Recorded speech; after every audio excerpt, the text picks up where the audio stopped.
As we watch for the impact of the Supreme Court's ruling on nationwide injunctions, specifically regarding birthright citizenship, let's talk to the Attorney General of one of the states who led the effort against President Trump's birthright citizenship order. Joining us now is New Jersey Attorney General Matt Platkin. Attorney General Platkin, thank you for coming back to the weekend. So since yesterday's Supreme Court ruling, what actions have you and other attorneys general put in motion as you continue to challenge President Trump's birthright citizenship executive order? Well, thanks for having me. And I think it's important for folks to understand what the Supreme Court didn't do yesterday. Very clearly, they didn't address whether birthright citizenship, which has been in the Constitution for 157 years since the Civil War, was constitutional, because of course it is. They also didn't change anything for anybody in the country for 30 days. So for 30 days, as we have known birthright citizenship, it stays in effect. For states, they also said, and they kind of tried to bury this, that we can go back to court and show that it is impossible to fully address the harms we are going to experience without nationwide injunctions. And then for the private plaintiffs, as they've already done, they can go in as a class and seek the exact same relief that they were seeking before. So notwithstanding that this opinion read like a Trump press release, the effect on the ground is going as we expected for now. Mr. Attorney General, what is, in your statement, you wrote that the fight continues. What does that look like, as Jonathan was getting at there? What are you and the others doing next here, right? As we're kind of, you talked about having these 30 days, but what are the actual steps that folks should be expecting from attorney generals like yourself? Well, look, we'll be in court showing that, which the administration hasn't even tried to show on their side, that it would be impossible to administer a system of citizenship based on which state you live in. I mean, think about that. We haven't had a system like that since before the Civil War, when slavery was in effect.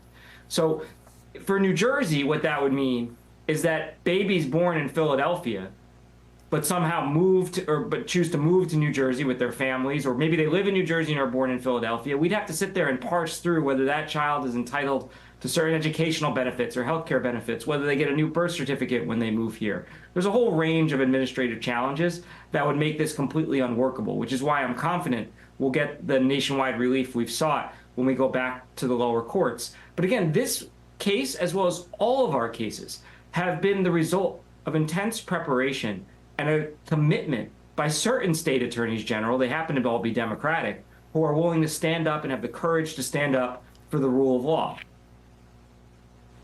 So, Attorney General Platkin, listen to what President Trump said. I'm sure you saw this yesterday during his press conference. He seems to think that the Supreme Court ruling yesterday gives him carte blanche to do a lot of things.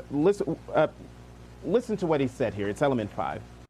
Thanks to this decision, we can now promptly file to proceed with these numerous policies and those that have been wrongly enjoined on a nationwide basis, including birthright citizenship, ending sanctuary city funding, suspending refugee resettlement, freezing unnecessary funding, stopping federal taxpayers from paying for transgender surgeries, and numerous other priorities. So, Attorney General, is the president trying to take power that he doesn't have based on his own reading of yesterday's ruling? Yeah, well, look, this isn't the first time that the president's been wrong on the law. And this administration has shown an open hostility to the judicial branch, which is a constitutional branch of our government. And it's the branch that decides what the contours of the law is, what the limits on the president's powers are.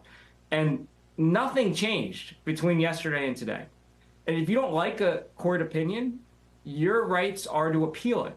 You don't get to attack the people who are on the bench, especially when he's put many of them on the bench personally. So, no, he's not right.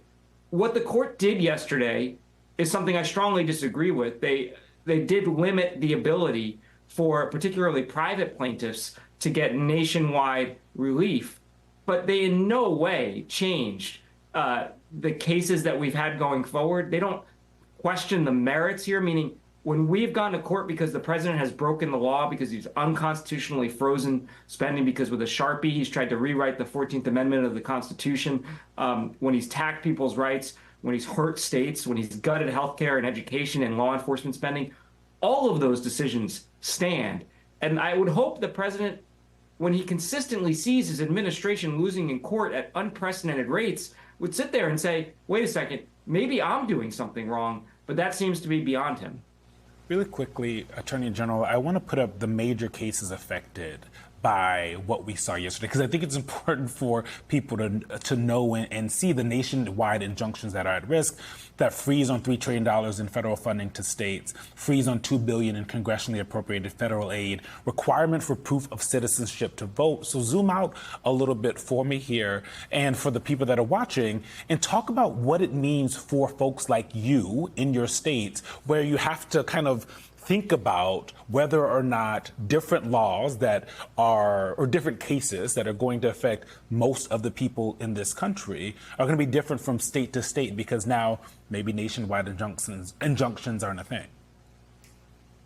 Yeah, look, as a state, we have always taken a fairly limited view of nationwide injunctions. And I know there's somebody in Washington who was a very strong proponent of nationwide injunctions during President Obama's term, and her name is Pam Bondi. Mm-hmm. So this has been a tool used on both sides of the aisle.